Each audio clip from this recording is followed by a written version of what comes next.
Hey folks, ever wondered what Jesus and ancient philosophers have in common? Spoiler alert, it's not their love for sandals. Let's dive into the dark, twisted world of martyrdom.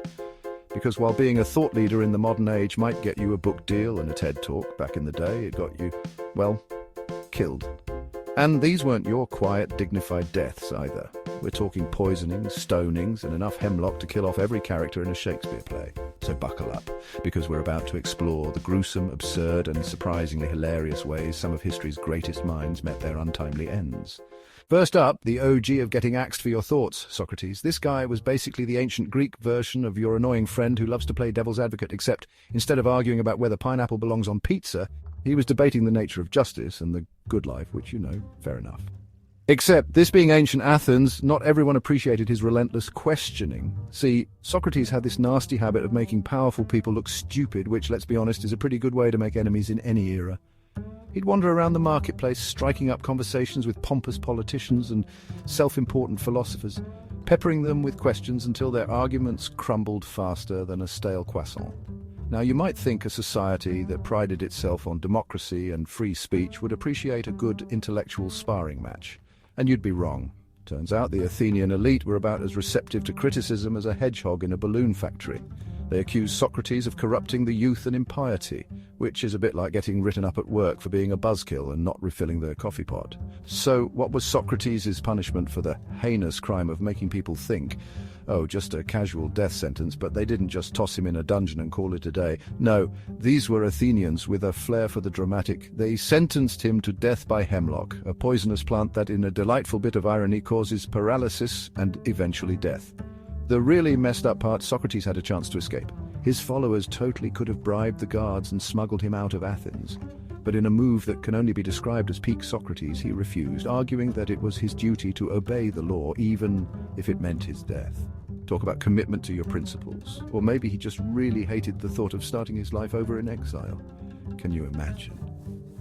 Socrates, renowned philosopher, seeks humble abode and a decent falafel joint. No tyrants, please. Either way, Socrates downed his hemlock like a champ, proving that even in death, he could still school everyone on how to make a point. Next, we have Zeno of Elea, a man who took the phrase "silence is golden" to a whole new, incredibly painful level. Now, Zeno was a pre-Socratic philosopher, which is a fancy way of saying he was doing philosophy before it was cool. And like any good pre-Socratic, he loved a good paradox. You've probably heard of his most famous one, Achilles and the tortoise. It basically argues that if a tortoise gets a head start in a race, Achilles can never overtake it because he'd always have to cover half the remaining distance first. It's the kind of mind-bending logic puzzle that makes you want to both punch a wall and enroll in a philosophy class. But Zeno wasn't just about theoretical tortoises. He also dabbled in a little light treason. You see, Zeno lived under the rule of a real piece of work named Nearchus, or possibly Demolus, depending on who you ask, a tyrant who made Caligula look like Mr. Rogers. And like any self-respecting tyrant, Nearchus was super into torturing people who disagreed with him. So when Zeno got caught up in a plot to overthrow this delightful fellow, things did not look good for our paradox-loving pal. Nearchus, eager to make an example of Zeno, had him tortured mercilessly, hoping to extract the names of his co-conspirators. But Zeno, bless his stubborn soul, refused to talk. He endured unimaginable pain, all for the sake of his friends and his principles. Now, we don't know exactly how Zeno met his end, but the sources suggest it was messy. Some say he bit off his own tongue and spat it at the tyrant's feet. Others claim he was crushed to death in a giant mortar and pestle, which honestly sounds like something straight out of a Monty Python sketch.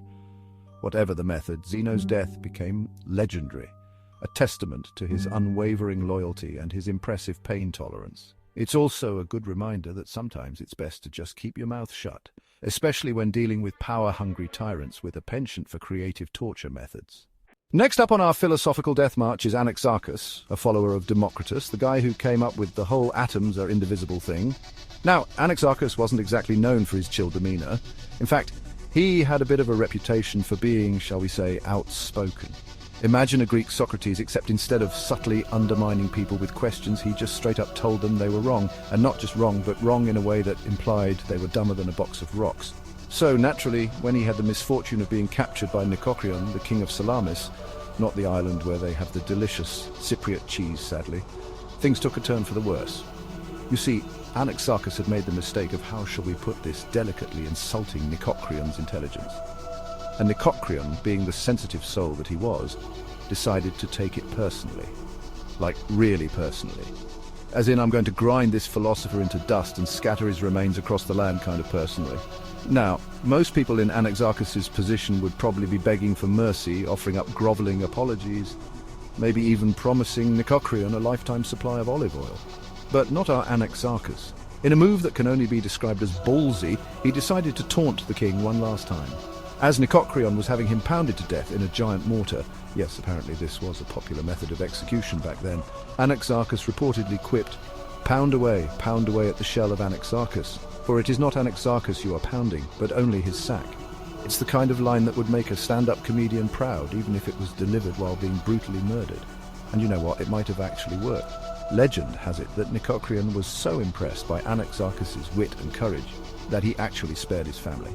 Of course, that's probably just the story philosophers tell to make themselves feel better about the whole being tortured to death by tyrants thing, but hey, a little bit of dark humor never hurt anyone, right? Except maybe Anaxarchus. Chapter 4.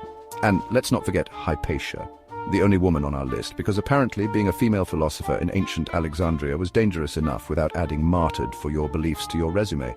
Hypatia was a rock star. She was a renowned mathematician, astronomer, and philosopher.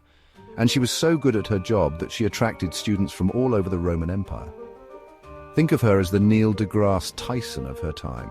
Only instead of explaining the universe on a late-night talk show, she was doing it in 5th century Egypt. Now, this being a time of intense religious upheaval, Hypatia found herself caught in the middle of a power struggle between the city's Roman prefect, Orestes, and the Christian bishop, Cyril. And because nothing says religious tolerance like a mob of angry fanatics, a group of Cyril's followers decided to take matters into their own hands. Their reasoning? Well, Hypatia was a woman who dared to be intelligent, outspoken, and influential in a society that preferred its women silent and subservient. Plus, she was a pagan, which, in the eyes of a zealous mob, might as well have made her the devil incarnate. So, one fateful day, while Hypatia was minding her own business, probably trying to solve a particularly tricky equation or something, this mob dragged her from her chariot and into a church. And it didn't exactly turn into a philosophical debate. They stripped her naked, beat her mercilessly, and then, in a truly gruesome act, flayed her alive with oyster shells.